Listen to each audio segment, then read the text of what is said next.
আসসালামু আলাইকুম everyone. Daily ব্লগের পক্ষ থেকে সবাইকে জানাচ্ছি আন্তরিকভাবে শুভেচ্ছা ও স্বাগতম। আজকে তোমাদের মাঝে আমি হোয়াইট সস পাস্তা রেসিপি নিয়ে হাজির হলাম। তোমরা যারা হোয়াইট সস পাস্তা রেসিপির কথা শুনলেই ভয় পাও, আজকে আমি তোমাদের ভয় একদম ভাঙিয়ে দিব। চিজ ছাড়া, মজারেলা চিজ ছাড়া আমি আজকে পাস্তা রেসিপি রান্না করে তোমাদের সাথে শেয়ার করব। এটা কিন্তু রেস্টুরেন্টে থেকে কোনো অংশ কম স্বাদের ছিল না, বরং স্বাদটা বেশিই ছিল। আমার রেসিপি ফলো করে তোমরা বাসায় একবার হলো ট্রাই করো। ডেলি ব্লগ মানে হচ্ছে ঝটপট এবং সহজ রান্না। তোমরা যারা আমার ভিডিওটি দেখছো, ভিডিওতে একটা লাইক করে দাও, চ্যানেলটিকে সাবস্ক্রাইব করে দিয়ে পাশে থাকা বেল আইকনটা ক্লিক করে দাও। চলে যাব আমাদের মূল ভিডিওতে। এখানে আমি এই অ্যাপেল বাটির 3 বাটি পাস্তা সিদ্ধ করে নেব। আগে থেকে পানি আমি ফুটিয়ে রেখেছিলাম, তার মধ্যে আমি কিছুটা পরিমাণের রান্নার রেগুলার সয়াবিন তেল দিয়ে দিব আর সামান্য পরিমাণে একটু লবণ দিয়ে দিব। এখন আমি পাস্তাগুলি দিয়ে দিব।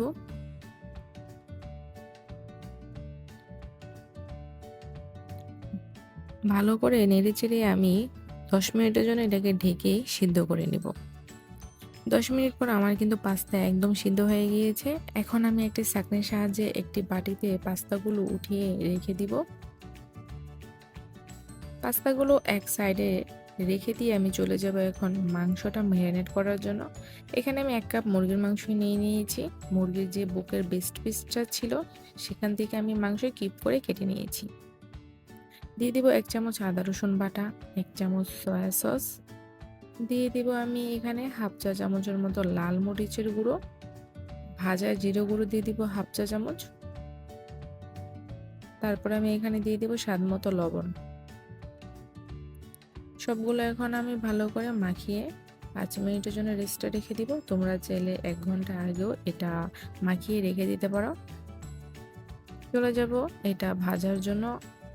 আমি ফ্রাই প্যানে কিছুটা পরিমাণ তেল নিয়ে নিয়েছি। এখন আমি যে মুরগির মাংসগুলো ম্যারিনেট করে রেখেছিলাম সেগুলো এখন আমি ভালো করে ভেজে নেব। ভাজার সময় অবশ্যই চুলার আঁচটা হাই হিটে রেখে ভাজতে হবে। লো হিটে রেখে যদি তুমি মুরগির মাংসটা ভাজতে যাও তাহলে এটা একদম শক্ত হয়ে যাবে আর খেতে ভালো লাগবে না। আমি শুরু থেকে বলেছিলাম হাতের কাছে যা আছে আমি সেটা দিয়ে পাস্তা রান্নাটা কমপ্লিট করব। আমি এখানে 1 কাপ টমেটো কুচি দিয়ে দিলাম। তোমরা গাজর ক্যাপসিকাম দিয়েও এই রান্নাটা কমপ্লিট করে নিতে পারো। আমার এটা রান্না হয়ে গিয়েছে। এখন আমি একটি বাটিতে উঠিয়ে রেখে দিয়ে চলে যাব যেই সসটা হোয়াইট সস সেটা কমপ্লিট করার জন্য।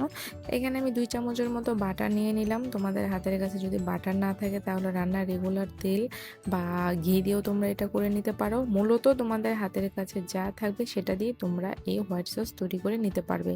বাটারটা যখন একটু মেল্ট হয়ে যাবে এখানে 2 চামচের মতো ময়দা অ্যাড করলাম। এর বেশি ব্যবহার করা যাবে না।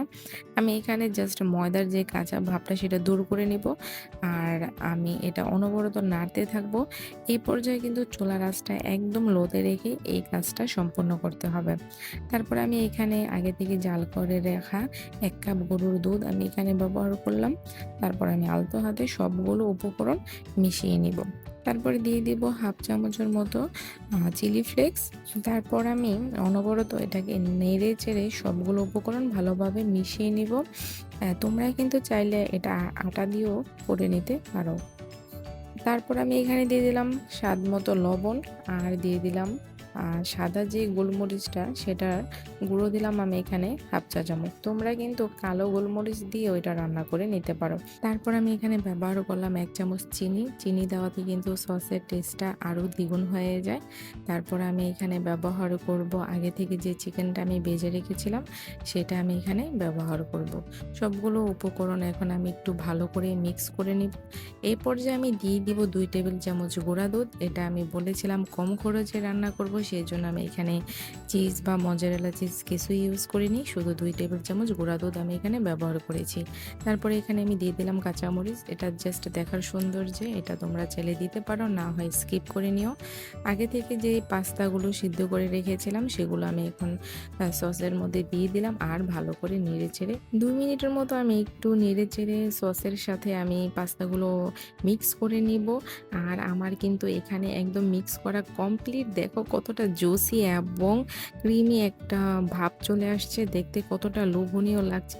মাশাআল্লাহ, এটা দেখতে যতটা সুন্দর লাগছে এটা খেতে তার টেস্ট ছিল দ্বিগুণ। ঠান্ডা করে পরিবেশন করে নিলাম মজাদার হোয়াইট সস পাস্তা রেসিপি।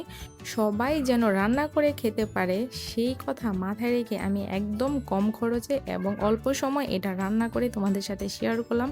তোমরা এটা একবার বাসায় রান্না করে খেলে তোমরা আর কখনোই রেস্টুরেন্টে যেয়ে এটা অর্ডার করবে না। তোমরা এই প্রসেসিংয়ে পাস্তা রান্না করে খেলে তোমাদের 100% তোমরা সাকসেসফুল হতে পারবে এবং তোমার রেসিপিটা হবে নো ফেল। জিনিসপত্রও কিন্তু আর নষ্ট হবে না। তোমরা যদি আমার এই ভিডিওটি দেখে সামান্য পরিমাণে উপকৃত হও তাহলে আমার ভিডিওতে একটা লাইক করে যেও, চ্যানেলটিকে সাবস্ক্রাইব করে দিয়ে পাশে থাকা বেল আইকনটা ক্লিক করে দিও। ডেইলি ব্লগ মানেই হচ্ছে সহজ এবং ঝটপট রান্না।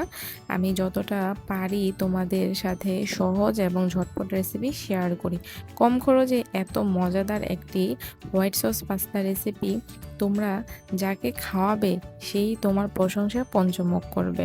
আজকে এই পর্যন্তই, নতুন আরেকটি ভিডিও নিয়ে তোমাদের মাঝে হাজির হব। ততক্ষণ পর্যন্ত তোমরা ভালো থেকো, সুস্থ থেকো। আল্লাহ হাফেজ।